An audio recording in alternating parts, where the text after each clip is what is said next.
Last year, I had the worst season of my life in competitive Smash. I went from being top 10 in my region to being upset in almost every event that I attended.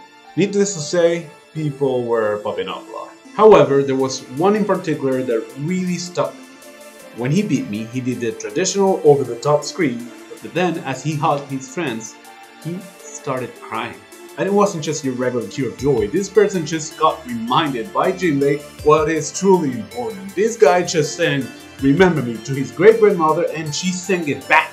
The kid was sobbing in joy, while I, in my silence, I remember thinking, did your life just beat? Are you really that pathetic?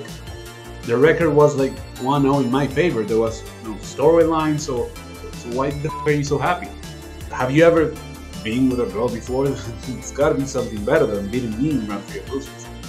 Down here, salt is a way of life.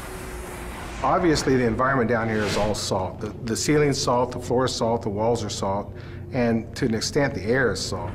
And you breathe that in and you can constantly taste the salt. Clearly, I was super salty and emotions were in the surface. But believe it or not, these reactions are not that uncommon in these type of situations. From his crying pop-up to my salty mental rant, there is something about fighting games that ignite those emotions in a much stronger way than other esports.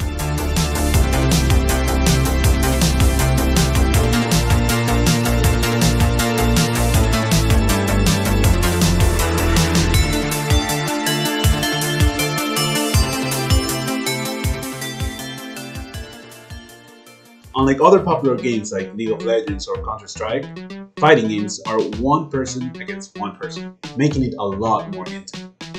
It is one thing to go into a match with the support of all your friends, talking between rounds, having each other's backs for 30 minutes, coaching yourselves throughout the match, and a whole different thing where you have to face another person alone, where you are the only one responsible for everything that happens, and there are no teammates to share the loss with.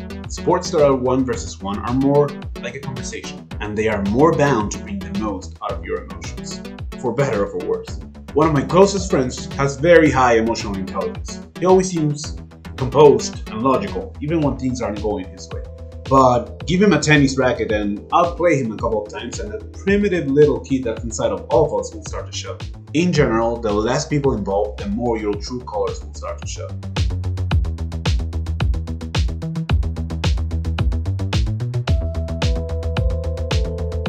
When I was in high school, I was a lazy student. But my mother will tell me that if I study hard, I could do good in any subject. And for years, that proved to be true. Every time I really needed a good grade, I would study and pass. And that's how I made my way out of most of high school. But have you ever really studied for a test and then failed anyway? The result will be as if you've never studied in the first place. It's horrible, it's frustrating, and it makes you feel like you've wasted your time. It's the worst. This feeling reflects in fighting games more than any other genre. You see, all disciplines require practice in order to get better.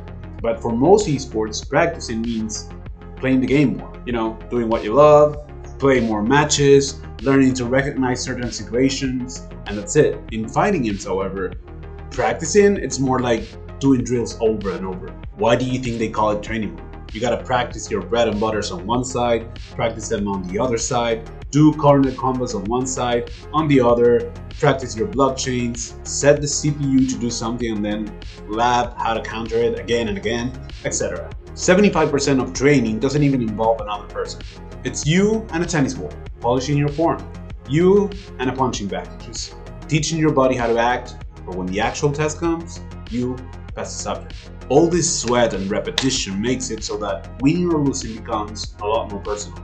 Like if you're in the middle of a match and you suddenly miss a combo that you've done 1,000 times in training mode before, it's really gonna put your mental to the test, which makes it all the more explosive when you finally get it right in bracket, when it mattered the most.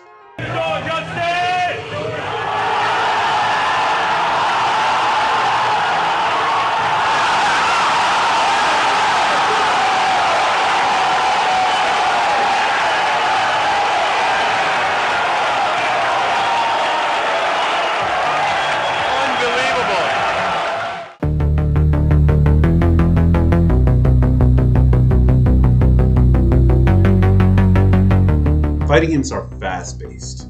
They have the second highest number of inputs per second of any esports, with real-time strategy like StarCraft being at the top of the list. However, if we account for new inputs instead of just clicking repeatedly, fighting games will place first. Super Smash Bros. Melee, for example, has averages of around 200 inputs per minute, depending on how fast you play. These games require you to think and act fast, constantly. You can lose a game in 1 second, and matches are usually over after a couple of minutes. It's more stressful because decisions are more crucial, are more game-changing. Other games tend to be more fluid. Matches take longer, and there's a bigger window to turn things around. In games like Valorant or Counter-Strike, competitive matches average around 40 minutes, and players have multiple rounds for maneuverability or even to come to terms with the fact that they're definitely not gonna win this one. In fighting games, it's a lot more common to have one interaction decide the whole match and change everything, adding to the hype.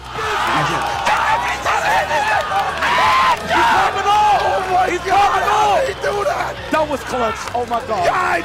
In general, fighting games are competition at its purest form, in a way that only a handful of disciplines can replicate. Even if you're salty like me in my story at the beginning of the video, this isn't necessarily a bad thing. This can also mean that you get to know yourself better. Thanks to all of this, I learned that I hate losing and that I love competing. Boxing legend Mike Tyson once said, "Everybody has a plan until you get punched in the face." If you're not the competitive type, this quote may be hard to relate to. Getting punched in the face and then ignoring your plan sounds exactly like the opposite of what you should do in the middle of a competition. But speaking as someone who has been punched in the face, I assure you that the impulse of wanting to hit the other person back and the impulse of wanting to stop getting your ass kicked is so big, so dense, that it's easy to forget that you had a strategy in the first place. Logic is thrown out of the window not because you're shocked, but because of something just much more primal. After all, nothing says I'm better than you more than winning in a fast-paced one-on-one discipline, especially if it took hours of training together. It is the reason why your true colors can have you breaking expensive controllers after a loss, but it's also the reason why your true colors might look like this.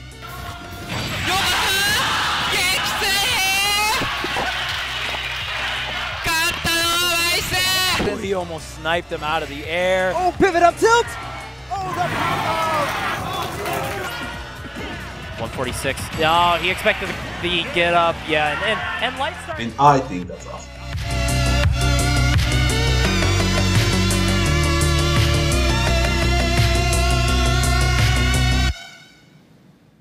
Thank you for watching the video. I'll start teasing what my next video to see people watch until the end. And the clue is, I have no enemies. If you know what it is, write it down in the comments below or like the comment of whoever said it first. I want to see how many of my subs are people of culture. So yeah, thanks so much for watching and I'll see you all in the next video. Bye.